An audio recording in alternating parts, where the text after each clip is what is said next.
Hey guys, you're watching Welcome to the Wild, and this is my beta. He's a crown tail. His name is the Dark Knight. So that's what I call him, the Dark Knight, because he reminds me of Batman. Now, you guys are probably wondering what's up with the water.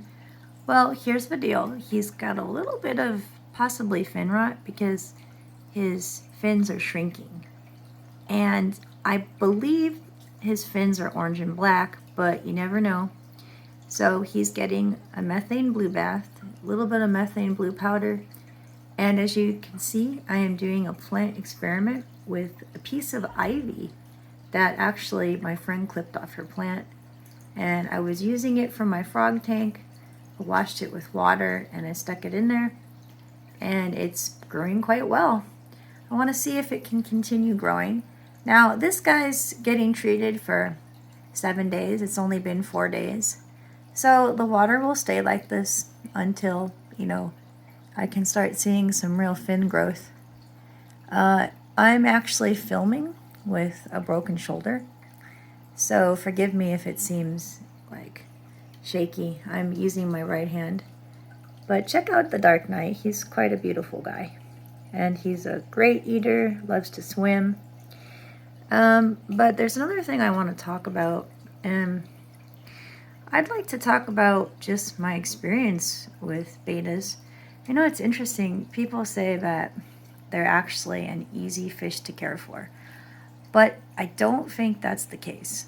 You're welcome. Wow, check out that navy blue when the light just hits him. Wow, that's amazing.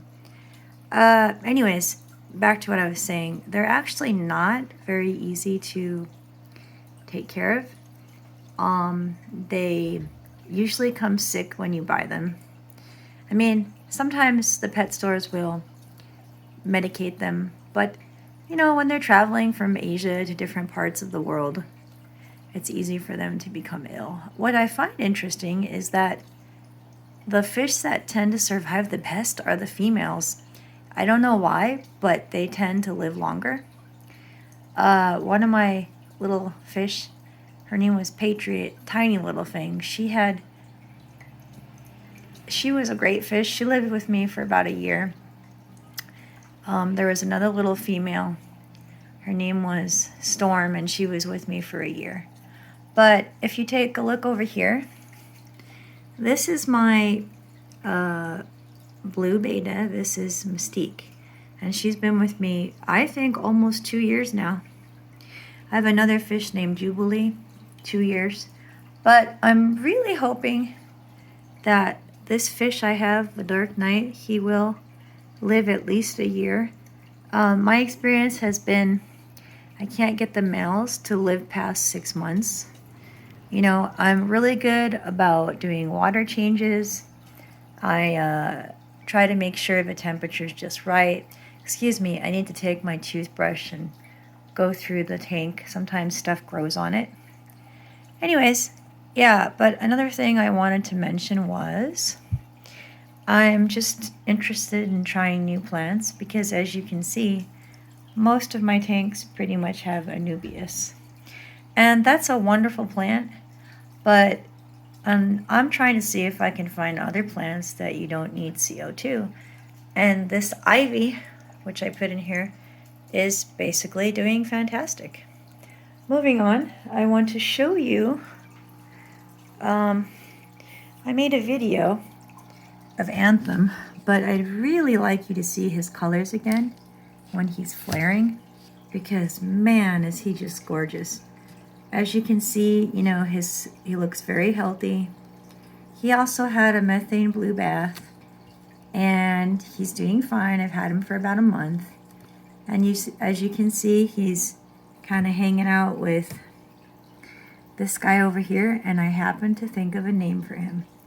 His name is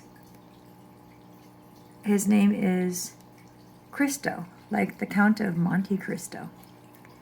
And he's a beautiful guy. He's a red veiltail.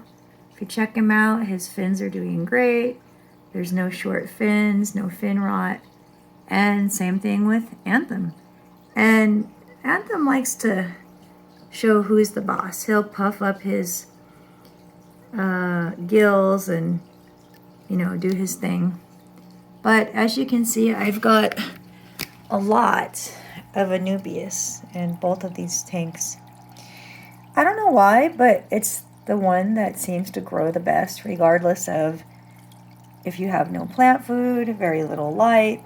It's just a really durable plant. And believe it or not, this was anubias. It is. But when I bought it, it had something in it which caused it to turn white, which was pretty cool. I haven't been able to find anything like that. Now, I do want you to check out this piece of anubias. Let me put this light here. Excuse me. And I want to show you this. I'm going to pull this out. If you check out this plant, excuse me, you can see it's doing well. But what's very interesting about anubias is if you have a healthy rhizome, which looks like this, if it's long, you can actually break it off into other pieces and it will grow new anubias leaves. Now, this is a pretty healthy looking plant, but one thing I like to do is to trim the roots every so often. It helps the plants to grow, from what I read and checked online, but it's kind of cool. And I'm going to stuff that back in there. Excuse my hand. But it's just a pretty cool plant. And since I'm